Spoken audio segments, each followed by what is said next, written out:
When I got to Holloway, and the units immediately above the mother and baby unit, I heard this, inmates screaming in the middle of the night, shouting and banging the doors. It keep me awake throughout the night most of the time. So I kept on wondering, what is going on? It was then, I was informed that, most of them are suffering from the effects of the drugs.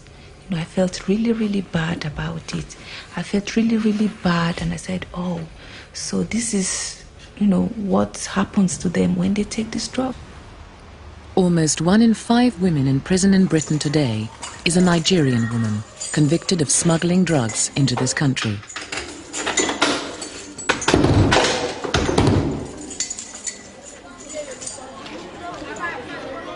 Recent years have seen soaring inflation, poverty and corruption in Nigeria. Although not itself a drug-producing country, Nigeria is a nation of traders, and the latest trade is drugs. The couriers, many of them women, are even prepared to risk their lives by smuggling the drugs inside their bodies. The government, embarrassed by the large numbers of Nigerians imprisoned abroad, has formed the National Drug Law Enforcement Agency to wage war on drug trafficking. You're young and ambitious. You want success and all the good things life can offer. Flashy cars, luxurious home, plenty of money. Nigeria is made up of over 80 million people, as I've been told, and with that large number of people, if all others, the majority of the individuals are struggling to make it, all contributing their own quota to the development of the nation, it's a pity that a few want to, want to cut their journey very short by becoming very rich in a matter of days through drug trafficking. It's very unfortunate. Don't even think about it. This campaign is principally directed against men and implies that the motivation is greed. But the women who are caught with drugs tell a very different story. This is a message from the National Drug Law Enforcement Agency. You see, my husband lost his job, and I had to take care of the kids. And on top of that, my landlord, kept on pestering my life, that he wanted to increase his rent, with 100% increase, and that he wanted 2 years rent for that. And there was no way I could get this money.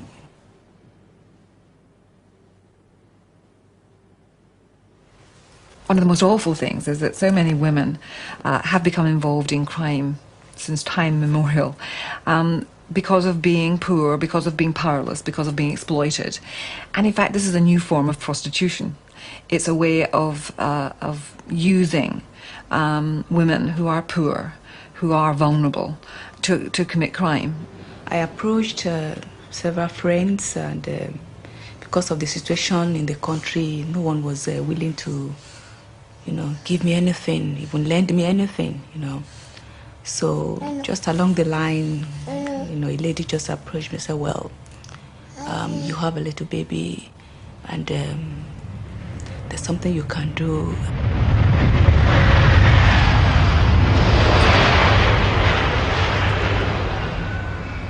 In the last year, Her Majesty's Customs and Excise seized £52 million worth of drugs at Heathrow, Gatwick and Stansted airports. That's £1 million worth of drugs each week.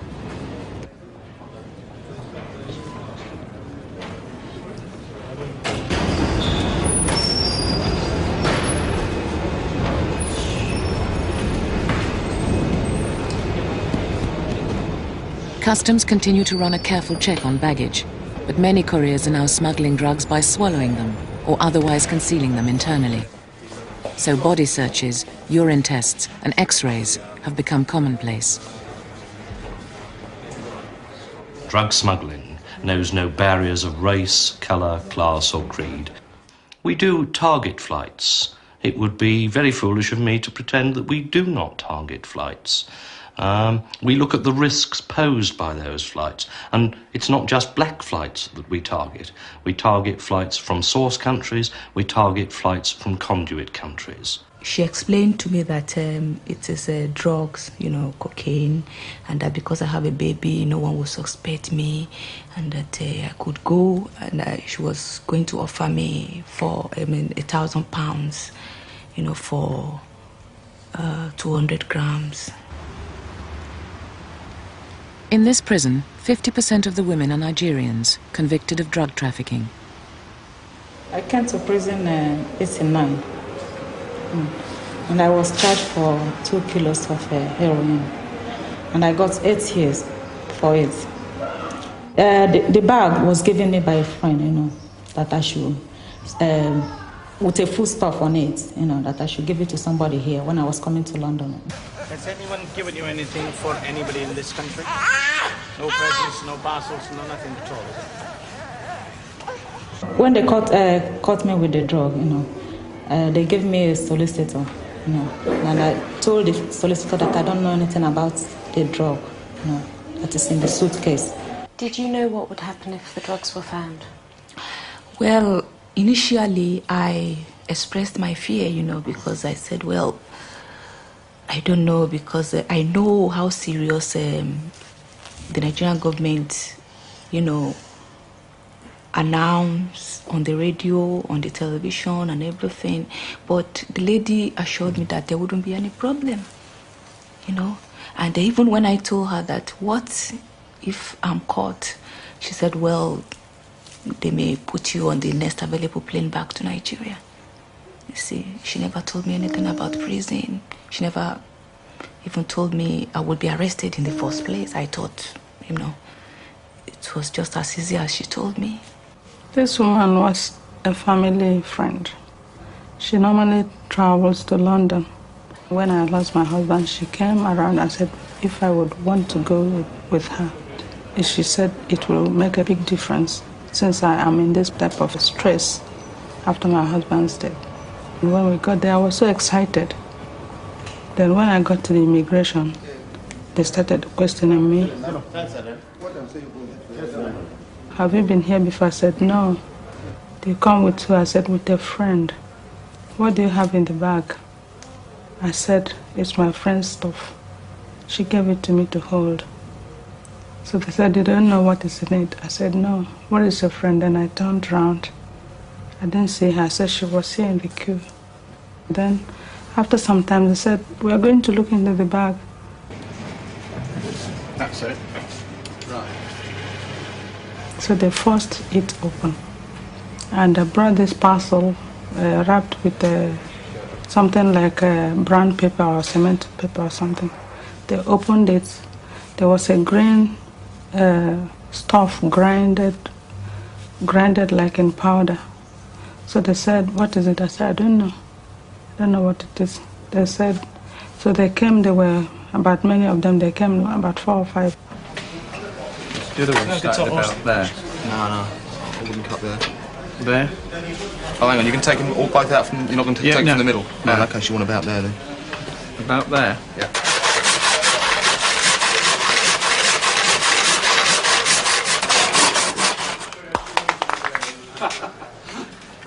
How was that for a wreck?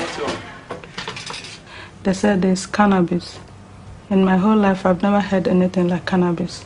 If they've actually been found in possession of drugs, then there is no option but for them to actually plead guilty to the offence. And then what happens is that we have a very clearly laid down guideline for the courts as to how they sentence in these cases.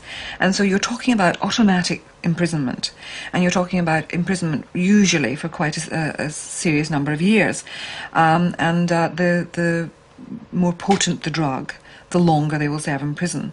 I couldn't see how I should plead guilty when I didn't know what it was.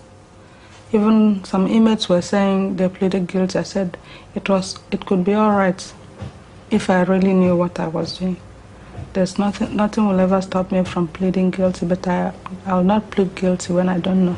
So the solicitor told me that, well, since I came to London, and they found something like that in my bag, that I have to go guilty, I said, well, but this thing is not, the suitcase doesn't belong to me. Why should I go guilty for something I don't know about? He said, no, you have to go guilty, and tell them that, it's the law that if you come to Britain with anything, if they find it on you, you have to go guilty. Of course, it's one of our principles of law that ignorance is never a defence to crime. But what is more difficult is about the issue of intent. Did somebody really intend to do what they are charged with? And sometimes, of course, the women who are used in these crimes actually are duped. They are taken a loan of. I mean, we were prepared to believe it in cases where other people are used, but perhaps there's an unwillingness to believe it when it's in the drugs context.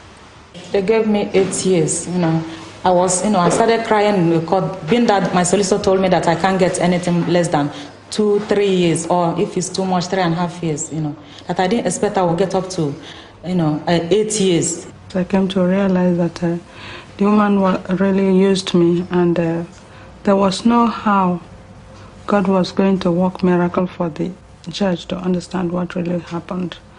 And it was only my God and myself that knew what happened.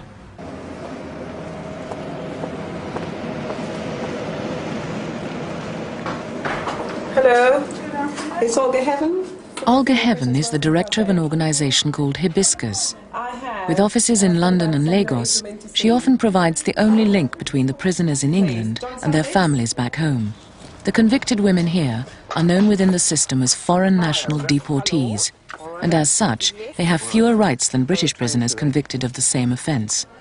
They serve their sentences in full, in closed prisons, and within hours of their release, they are deported. I begin to focus on Nigerian women because they are the larger proportion of foreign nationals in prison at the moment. My aim is to ensure they get some kind of equal treatment in this country. The whole thing about the trial situation where the lack of proper representations in court, the situation where they have no social services department to help them out with their children back there, the fact that they don't want their family to know about the imprisonment, and all this together is difficult for them to accept that they're now faced with this situation where their hands literally tied behind their backs with absolutely no kind of responsibility whatsoever towards their families.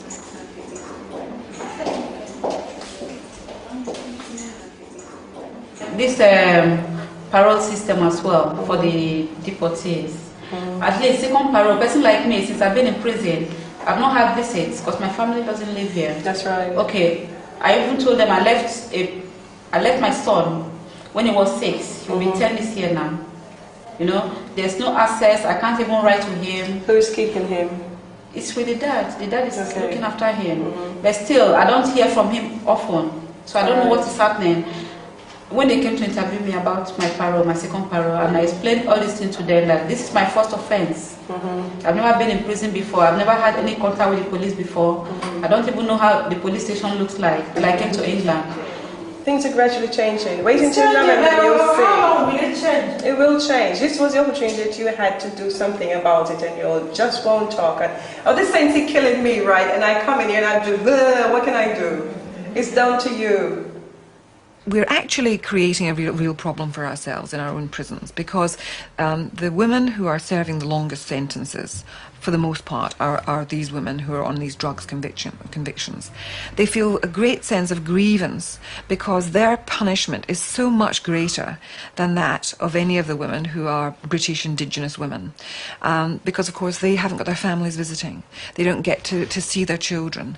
They don't get home visits. They don't get parole.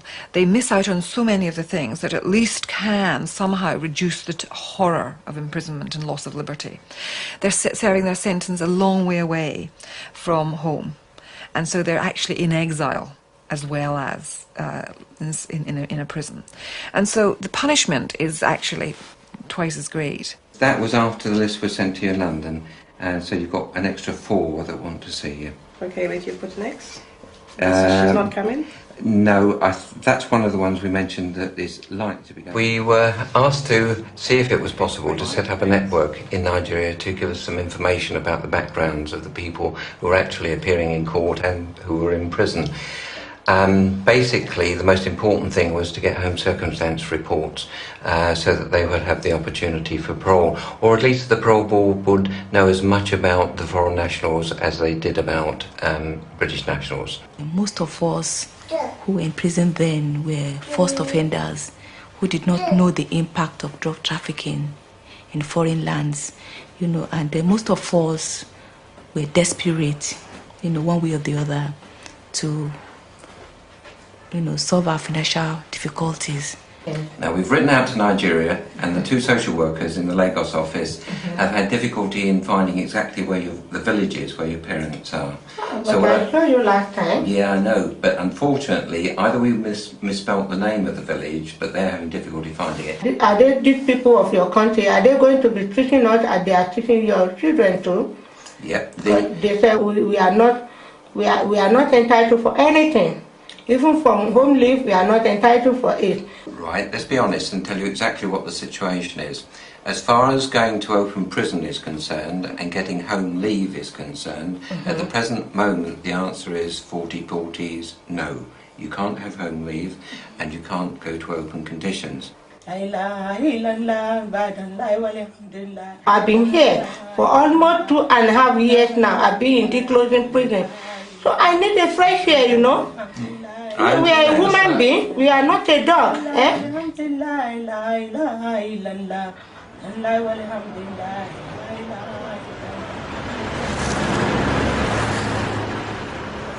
The drug barons are constantly looking for new couriers. Elizabeth, with no husband and 3 children to support, was an obvious target. Then she invited me a day before I left Nigeria, right? So she did an example to swallow some, and then there's a man, she said we could be going together. Then it swallowed a lot anyway. So through this, I didn't think there'd be anything harmful in it. And how much did they offer you? Just £100. Did you know what it was? No, I didn't. Not until when I got to London, through the customs. What did you think it was? I don't even ask anyway. So not until when I got there. Did you know that it was drugs? No. Why did you think you had to swallow it? Well, according to their attitude and the way they even swallowed it, so I don't think it's something serious, right? This just to be an helper to them. So I don't think so deep about it anyway.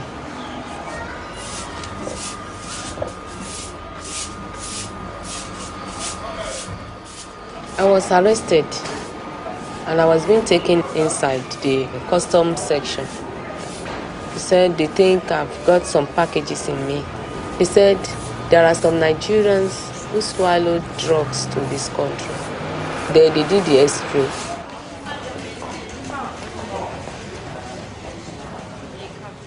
If you look all around here, these are all the packages which are in tied up condoms actually, and these all condoms contained a lot of cocaine. There are about 3 to 4 grams of cocaine in each package. There is always a danger that one of these packages could burst and erode inside, and some of them have lasted 14 and 15 days to produce them. To take me 6 days to pass just 69 packages. Then when it was being out, they took everything to the laboratory. They go into this blue over here, and they go and pass their feces along with whatever else they have swallowed. This system will then contain all the feces as well as all the condoms into it. And there's a facility here that we switch on the water, and there's a probe here. With this probe here, we can wash the feces and try to separate the feces, and they will secure the packages. These are the condoms containing cocaine produced from a female courier. One of the condoms had bursted. Now it's eroded. That means the cocaine has gone into the blood system, which becomes extremely dangerous. Also, they endanger their lives this way.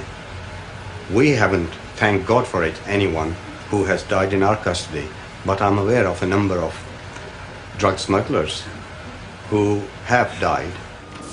Most of the couriers are expendable, and the barons put as many as 10 onto one flight, calculating that even if half are arrested, they still make a profit. The drug Elizabeth carried was only 5% pure.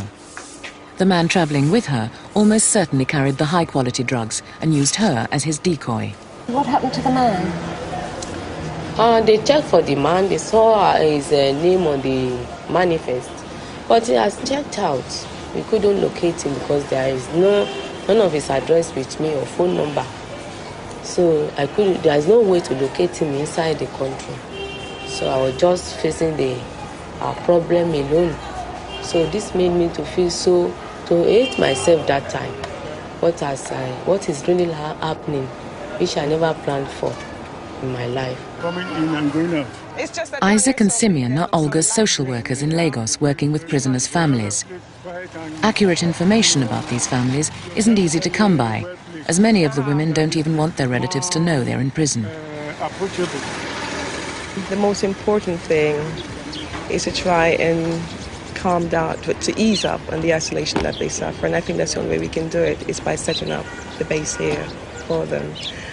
And also to begin to try and educate a lot of the Nigerian community about what imprisonment is all about, because they've got a very strong stigma about prison on the whole.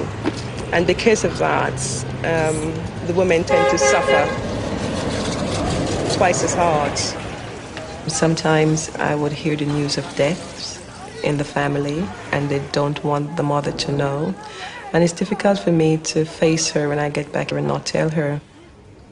Does his mother know that her mother is dead? No, she hasn't known. Because this boy's mother is in prison in Britain. Her mother died 3 days ago. I believe it will shatter her. Don't you want your mother to know? Yes. You do want her to know? No, I don't want her to know. Why? Because when a sister wrote her last, okay, she replied that if her mother died, she won't come to Nigeria again. She wouldn't come back to Nigeria? Yes. But surely she don't mean that. She means it. She means that she won't come to Nigeria again if her mother died. But don't you think I should tell her that you know that your mother is dead? I mean. No, I don't want you to tell her. How do you feel? How do you feel about it now? What's happening with you? I'm not feel happy at all when her mother died, because she's the one that taking care of me. Since that she has dead now, it's the landlord's wife that taking care of me, giving me food. Sometimes if I want to go to school, if I didn't have money, I usually come to this man and she give me some money. To Mr. Isaac? Yes. I mean, it doesn't matter how we look at it, she's going to be deported back to this country anyway. So it's a situation where I think it could help. And my uncle said that she can poison herself if she hears that she'll kill herself if she heard that her mother is dead. Yes. Yeah, my mother died while I was in prison, and all my properties, since my husband was no more alive, my mother was the only person that was taking care of the family, and she died, and everything gone. You know, that was enough shame that my mother died. I couldn't see her face, and I couldn't touch her. I couldn't use my hand to say, "Oh, look at my mother dying, clean your face," and do all these things. So they carried her away, and maybe they thought I was careless. I didn't take care of her, so they took all her belongings, leaving the empty house in a shattered form. Then it was enough shame. I like to go to boarding school because it helped me. What is the rough cost of it? 200 to 300 a year. A year. It's quite clear that he is distressed, but can we take that responsibility? I think we have to sift out, needs. Some will be greater than others, but his now, to me, appears to be the greatest at the moment. Right. For any mother, imprisonment means separation from her children. But these families are thousands of miles apart. In their letters, when they were writing me, then they would ask me, "Mommy, come back home. We want to see you." "Oh, Mommy, come back home. We are not going to school again." "Oh, Mommy, come back home. Grandma is very ill. She's in the hospital," and so many things like that, you see. They really missed me. So when I came back, they were very happy to see me. I was missing my kids, because my mother is very old, my dad is very old, and I'm the eldest in the family.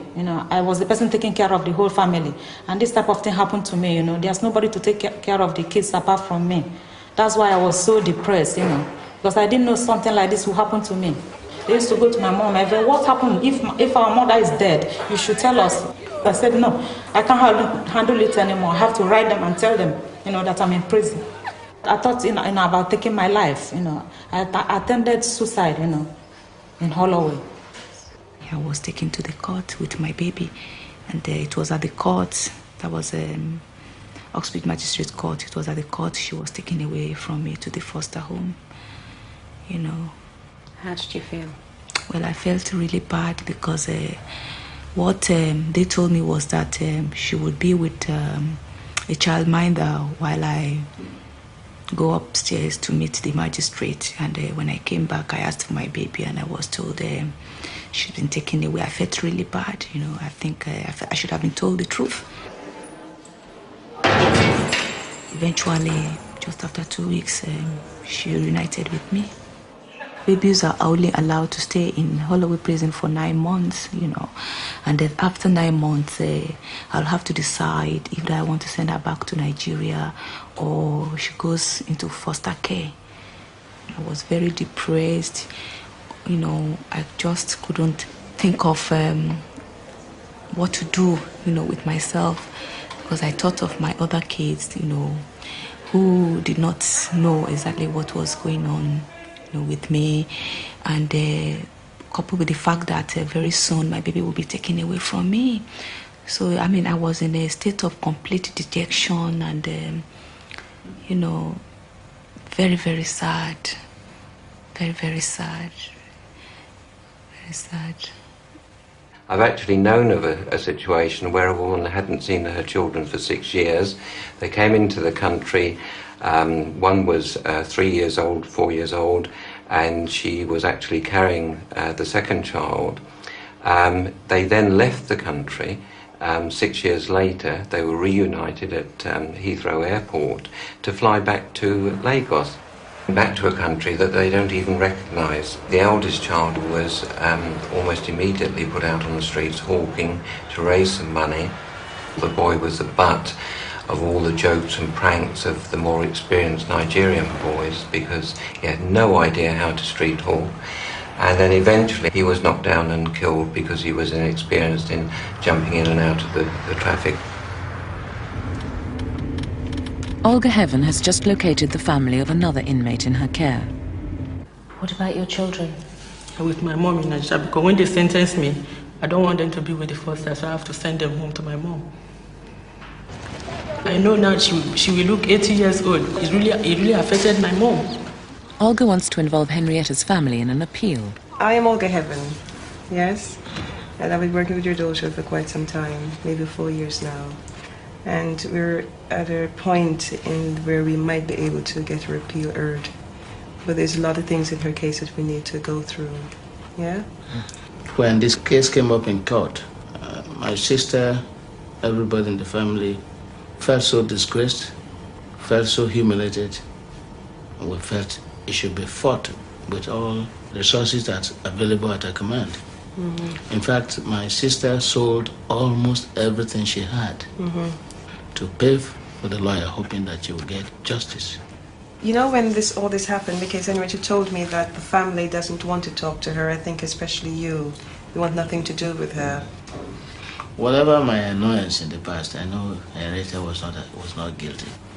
The only thing that worried me is how did that man ever come her way? I was told that somebody is bringing in drug, and the man said he was delivering the drug to my flat. He had my address with him when he was interrogated at the airport. or maybe my telephone number, I don't know, because I never answered, because the custom told me that it described my place to them, that he was bringing the drug over to my flat, because I gave him the bag to help me as excess luggage. They said they found his clothes in the bag, they find the drug, and they find other items, foodstuffs, inside the bag he was carrying, inside the bag where the drug was found. What sort of drug was it? Heroin. Well, what are you going to do while you're here? Just shop for my kids. Shopping? Acting on information supplied by the courier already in their custody, customs officers went to Henrietta's flat, where they found some money, but no drugs. They went into my room, the Sergio room, they went into the other room, they went into my bathroom, the Sergio, whole house, upside down. And now they are charging me to be an organizer. Whatever evidence they find in the flat, anything to do with drug, they didn't find anything. Tell me. What happened? The time when I sent my pikin to market to London to go buy market for me. So she was actually doing the trading for you? For London. Yes. I get customer for London, Shamash. So many customer I get. I take a letter, trad. Say I will get money to go London, go buy goods for me. Immediately after they find that money, they didn't even want to know how that money came about. They didn't even want to know whether it's a genuine money or a money that had been sweated for years. Because my mom had been doing this business not today, not yesterday. It has taken us years to accumulate that money. So suddenly the custom from nowhere, they find that money. They've cashed their big deal, their big dealer. Even big dealer, they went to my account, they went to the bank. They find out that for years my mom had been doing this business. Most of the time we bought our money in bank drafts, we bought our money in checks. They didn't even pipe any bulk money in the accounts. So where the drug, the organizing drug have been, where I put the money, I don't even know. I sent my solicitor to Nigeria. My solicitor should be a witness. They gave that solicitor to me as a duty solicitor. If I have anything to hide in Nigeria, I will not even say the man should go home. But this man I told the man, please go home. You will see my mother's shop and see the type of goods we have there. If it's somebody who is dealing on drug or maybe they are trying to pin me to be organizer, you will be able to tell them in court for me. That's the main reason why I pleaded with my mom. If you mean our last penny, she should pay for the case. Let me clear my name before they give me the time. When the solicitor came here, did you make him see your family story? Did he see what was happening in your house? What happened? He stayed for quite a few days, and we took him home. We let him see the situation of things. Right. See the kids. Even at then, we had a lot of problems. So house is empty, that sort of thing. So he saw everything, and we thought he was likely to put forward the case. As he saw it, there's nothing missed.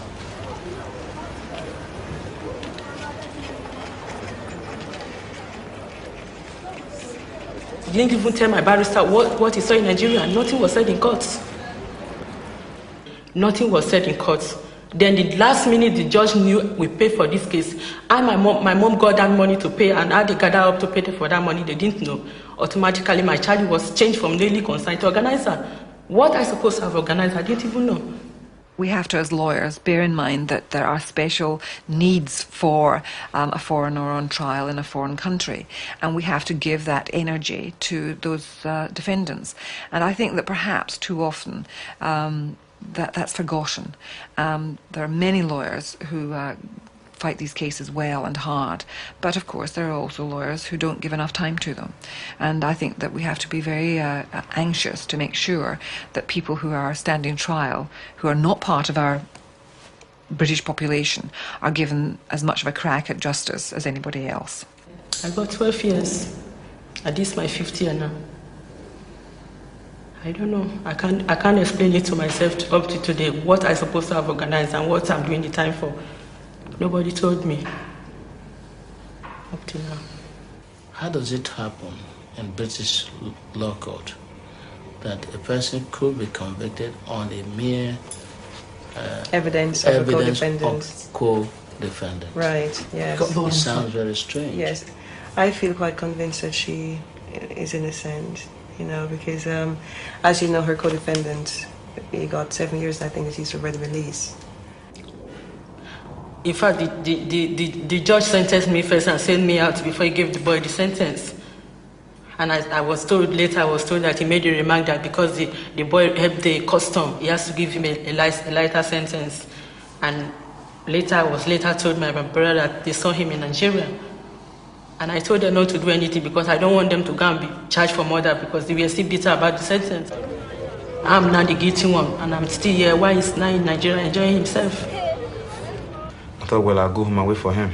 I mean, he'll come out first. Mm-hmm. I think I'll deal with him myself personally in my own way. I mean, I feel like killing him. Right. So, in fact, I thought I was sure certain I'll kill him if I see him. So, well, I decided I'll get to know his place. And I found out where he lived and everything. And then later on, time heals every pain. And I lost everything I've ever worked for in my life.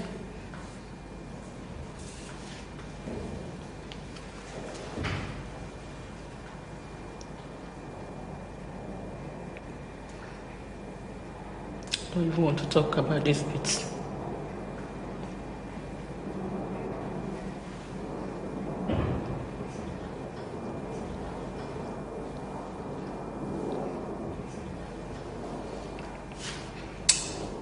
I don't know if we can stop it now because I'm really getting upset now.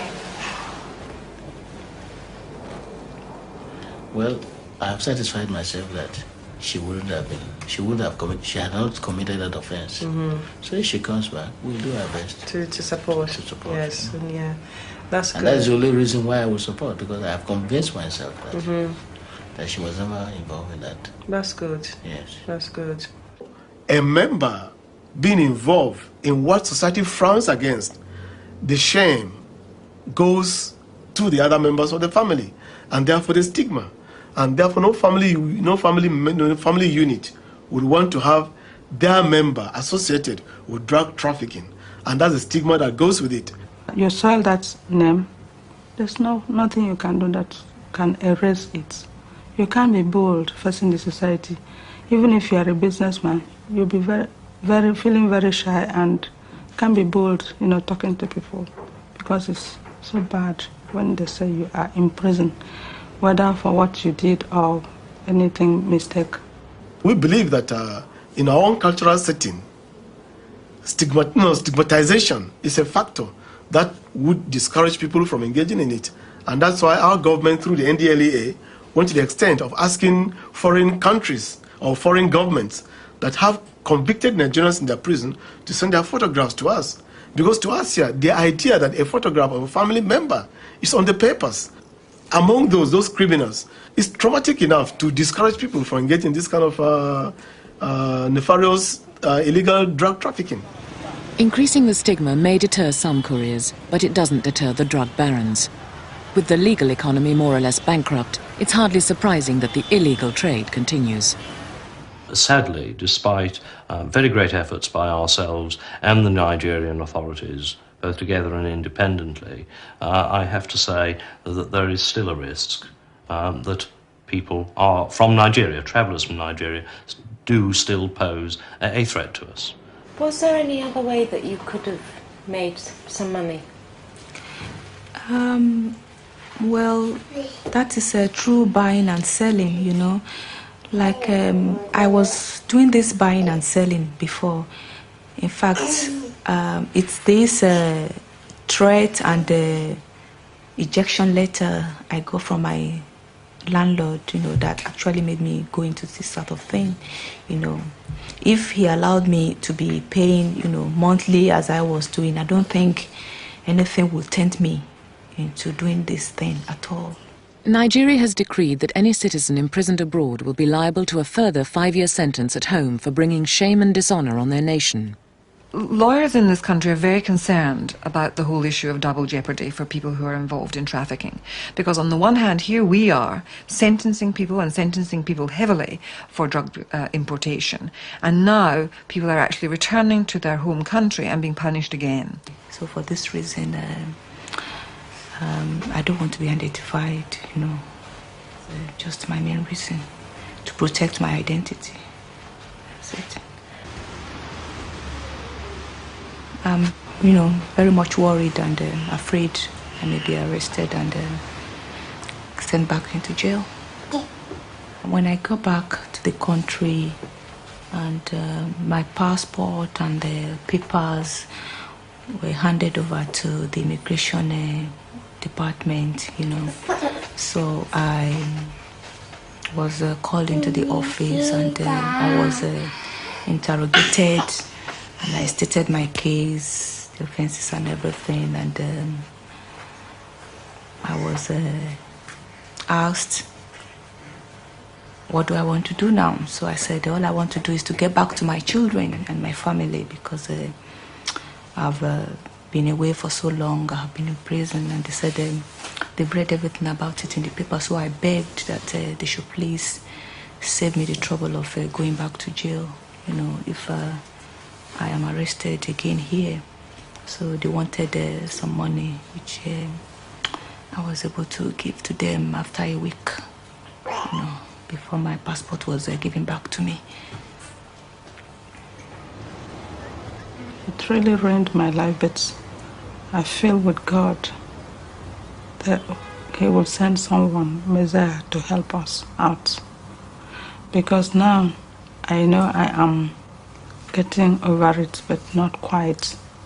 The only thing we need now is the money to establish something doing.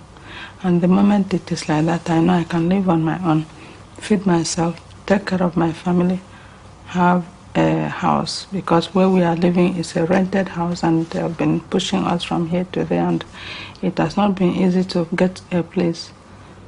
On release and deportation, the long-nurtured relationship with Olga can facilitate the family reunion. When I was arrested, I refused not to give them the address until I met Olga Heaven of, then it was Women in Prison. And then I told her exactly my story. And then I told her that I would love my sister and my mom to write me. But I don't know how my mom will handle it if she hears about it. And then she asked me if it will be okay for her to write them or phone them. Then I said, all right, she could write, and she did write them, and they reply. And she got the letter, and then sent the letter to prison for me, and then advised me to tell them. I said, all right. She was sentenced 5.5 years ago. He's due to go home next week.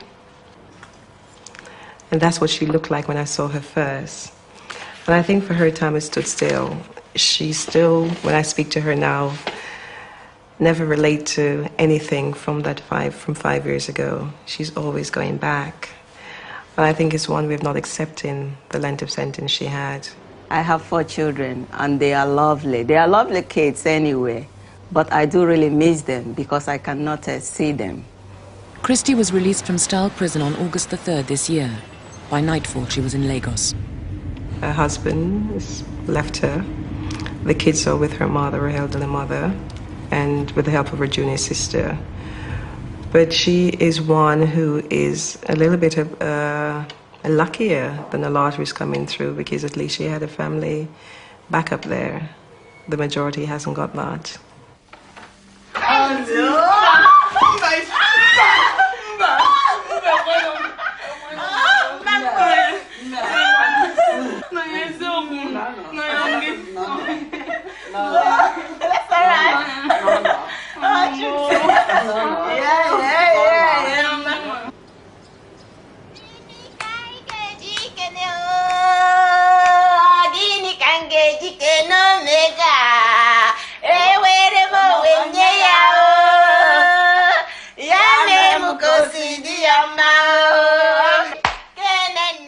The following day, she learned that her firstborn child had died 3 years ago.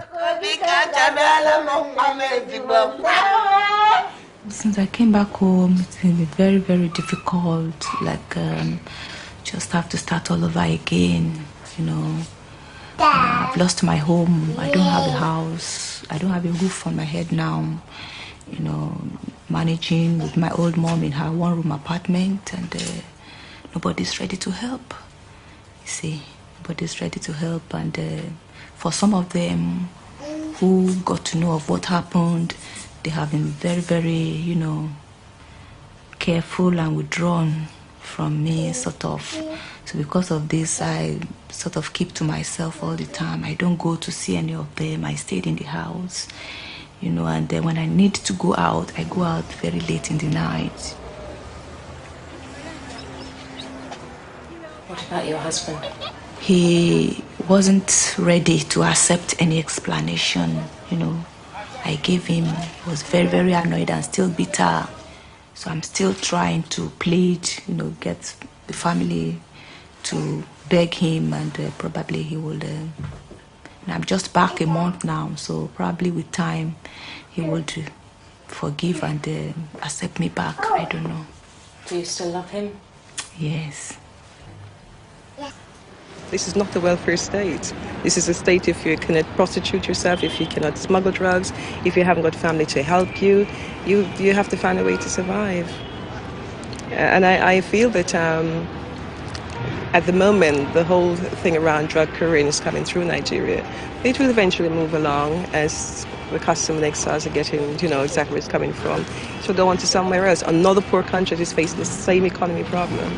The most unsatisfactory aspect of all of this, of course, is that it takes us no closer to getting to the people behind the scenes, to the drug barons, the people who are actually manipulating and exploiting these women.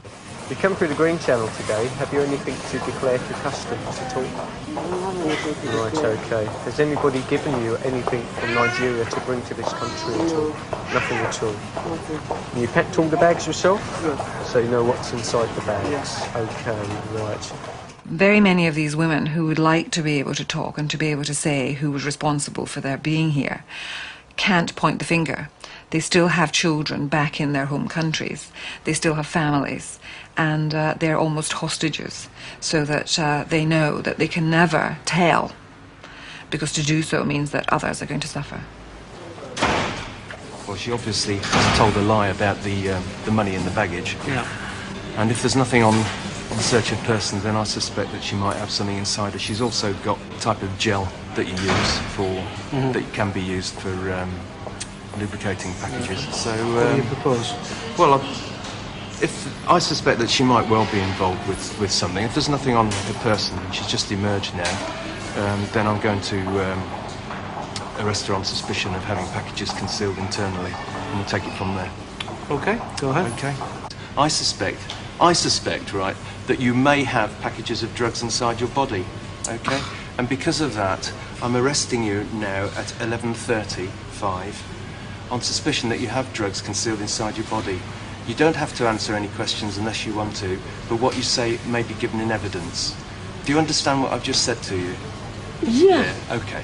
Now, another customs officer will come and tell you what your legal rights are as an arrested person in this country. But what will follow from that is that we will need to be satisfied that you have no drugs in your body, and in order to do that, one of the things that we can be guided by is we can be guided by a urine test, okay? Where Anything. and that will give us some indication. So if you're happy with that, yes? But you're under arrest at the moment, okay? So if you just bring your baggage, we'll go and see the other officer, the other customs officer, and he will tell you what your legal rights are as an arrested person. I think I can carry this. In this case, the test was negative and the woman was released from custody.